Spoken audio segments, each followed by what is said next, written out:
पटना राजीव नगर में ज्वेलरी दुकान में लूट कांड का पुलिस ने खुलासा किया है। एसएसपी मानवजीत सिंह ढिल्लों ने लूट कांड का खुलासा करते हुए बताया है कि गोली मारने वाला कुख्यात पंकज शर्मा को गिरफ्तार कर लिया गया है, जिस पर 3 दर्जन से अधिक मामले दर्ज हैं। एसएसपी ने बताया कि पंकज शर्मा वैशाली जिले के विदुपुर का रहने वाला है, लेकिन यह पटना में रहकर अधिकतर वारदातों को अंजाम देता है। पूछताछ में जो बातें सामने आई हैं, राजीव नगर में सुहागन ज्वेलर्स के मालिक राकेश सोनी, जिसने चोरी का सोना खरीदते थे, जिसको लेकर इन दोनों के बीच लेन देन हुआ करता था। गिरफ्तार अपराधी पंकज शर्मा का पैसा राकेश सोनी के पास था, जिसको लेने में आनाकानी करने पे उसने गोली मार दी। चेन स्नेचिंग कर इसी दुकान में बेचा जाता था। करीब 40,000 रुपए बकाया राशि को लेकर गोलीबारी हुई है। उन्होंने बताया कि मामले में 5 लोगों को गिरफ्तार किया गया है। घटनास्थल पर 3 लोग मौजूद थे। अन्य 2 को षड्यंत्र रचने के आरोप में वैशाली से गिरफ्तार किया गया है। 2 हथियार बरामद किया गया है। साथ ही घटना में प्रयुक्त बाइक को भी बरामद किया गया है। स्वर्ण रानी के साथ न्यूज टीम की रिपोर्ट। जिसमें जो ज्वेलरी दुकान के मालिक थे राकेश कुमार सोनी, उनके ऊपर गोली चलाई गई थी और उनको धमकी दी गई थी, जिसमें वो जख्मी हुए थे और वर्तमान में इलाजरत हैं। जैसे ही ये कांड प्रतिवेदित हुआ था, तुरंत विशेष अनुसंधान दल का गठन किया गया था सिटी एसपी साहब के नेतृत्व में। इसमें विदिन 24 घंटे कांड का उद्भेदन कर लिया गया।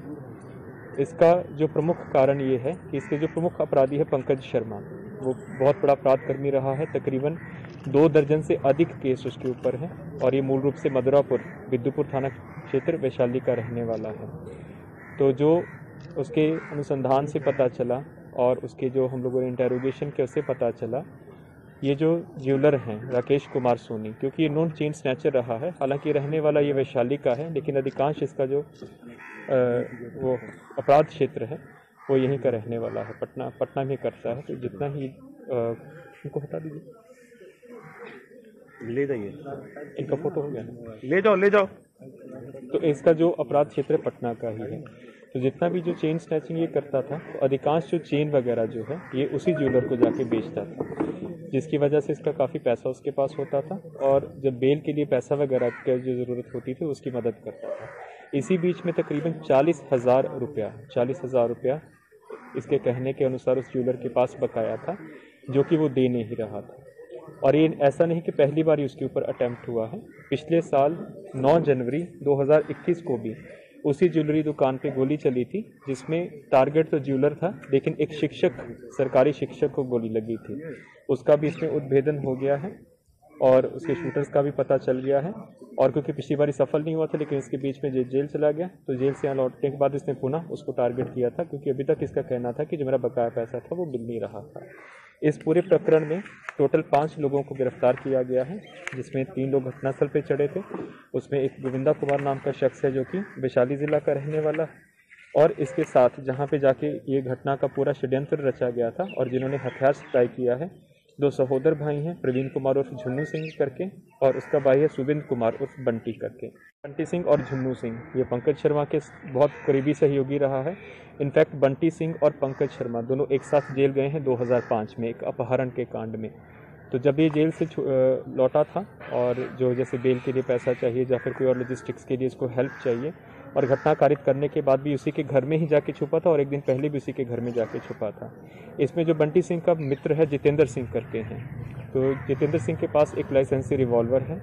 तो इसको जब हथियार की ज़रूरत पड़ी थी तो एक कट्टा अपना लेकर गया था और उस रिवॉल्वर को ये वहाँ से लेकर घटनास्थल पर खुद गया था वहाँ पे पंकज शर्मा। क्योंकि जो आपका शस्त्र अनुज्ञप्ति होती है वो केवल आपकी आत्मरक्षार्थ उसके लिए होती है, आप उसको किसी आपराधिक कृत्य के लिए किसी को दे नहीं सकते हैं।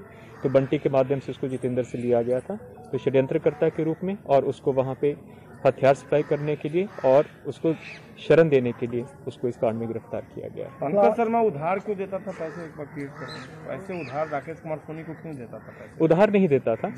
जो चेन स्नैचिंग का जो काम करता था, उसका जो चेन वगैरह वो उसी की दुकान पे जाके बेचता था, लूट का सोना वगैरह। और राकेश कुमार सोनी के यहाँ पे आज का नहीं, तकरीबन 1 दशक से ही, जब से ये है तब से वो कर रहा था। उसी में इसने बताया कि तकरीबन 40,000 रुपये इसका वहाँ पे फंसा हुआ था, जो इसकी ज़रूरत थी, क्योंकि इसका बहुत से कांड में बेल के लिए इसका पैसा खर्च हुआ था। और उसी में जब वो नहीं दे रहा था तो उसको उसने टारगेट किया। तो क्या लूट का सोना खरीदने पे ये जो दुकानदार है इसके ऊपर भी कार्रवाई? बिल्कुल, जो इसका कन्फेशन आया है उसके आधार पर इसका सत्यापन किया जा रहा है और यदि बात की संपुष्टि होती है, जो कि है, तो उसके ऊपर अलग से हम लोग प्राथमिकी दर्ज करके आगे की कानूनी कार्रवाई करेंगे। पटना में एक से एक घटनाएं हो रही हैं, की घटना हुई, उसके बाद ये सुहाग का हुआ, फिर अभी आज बकरगंज में हो गया है। ये क्या हो रहा है? मतलब अचानक से इस तरीके से ग्राफ बढ़ गया है और ज्वेलरी की दुकान ही निशाने पे है और जो व्यापारी हैं वो दहशत में है।